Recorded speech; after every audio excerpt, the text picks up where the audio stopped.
আসসালামু আলাইকুম। এই মুহূর্তে মিশরে আসতে সাবধান। সমস্যাটা কি শুধু বাংলাদেশি পাসপোর্টে?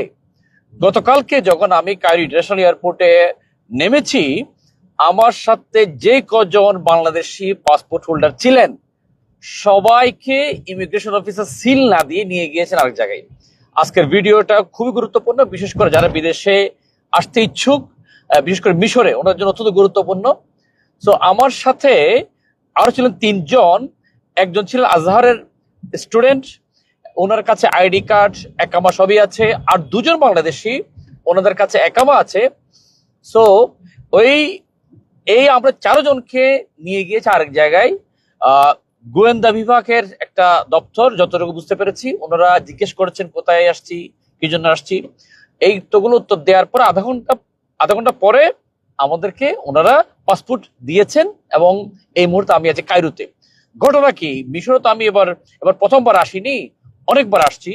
এবং আপনাদের সঠিক জ্ঞাতাতে জানিয়ে রাখি, যাদের পাসপোর্টে, বাংলাদেশি পাসপোর্টে America, Canada, Japan, Schengen, UK, এই ধরনের কিছু দেশের ভিসা রয়েছে, ওনারা মিশরে অন অ্যারাইভাল ভিসা পান। এবং সেই অন অ্যারাইভাল ভিসা নিয়ে আমি ইতিপূর্বে অনেকবার এসেছি। সো মিশর গভর্নমেন্টকে ধন্যবাদ, ওনারা বাংলাদেশি পাসপোর্ট হোল্ডার যারা রয়েছেন তাদেরকে এই ভিসা ক্যাটাগরি হলো অন অ্যারাইভাল ভিসা দিচ্ছেন। কিন্তু গতকালকের বিষয়টা সম্পূর্ণ ব্যতিক্রম, এর জন্য আগে কখনো হয়নি। সো আমি তারপর অফিসারকে জিজ্ঞেস করলাম, এটা তো আমার কাছে প্রথমবার নয়, আমি তো আগে এসেছি, এটা কেন, এবং এটা কি শুধু বাংলাদেশি পাসপোর্ট হোল্ডারদের জন্য? সো উনি জানালেন কয়েকদিন ধরে এটা ওনাদের প্রতি নির্দেশনা আছে, ওনারা তদন্ত করছেন। আমি বিষয়টা বাংলাদেশের সংশ্লিষ্ট সকল দপ্তরের প্রতি বিনীতভাবে একটু আরজ করছি, আমাদের বাংলাদেশি পাসপোর্ট হোল্ডারদের কেন এই সমস্যা হবে? যদি কোনো বাংলাদেশি পাসপোর্টধারী ব্যক্তি এখানে এসে অপরাধ করে থাকেন, শুনতে পাচ্ছি কেউ কেউ নাকি মিশরকে ইতালি যাওয়ার রুট হিসেবে ইউজ করছেন, তাহলে এই অপরাধীদেরকে ধরে যথোপযুক্ত শাস্তি দেওয়া হোক।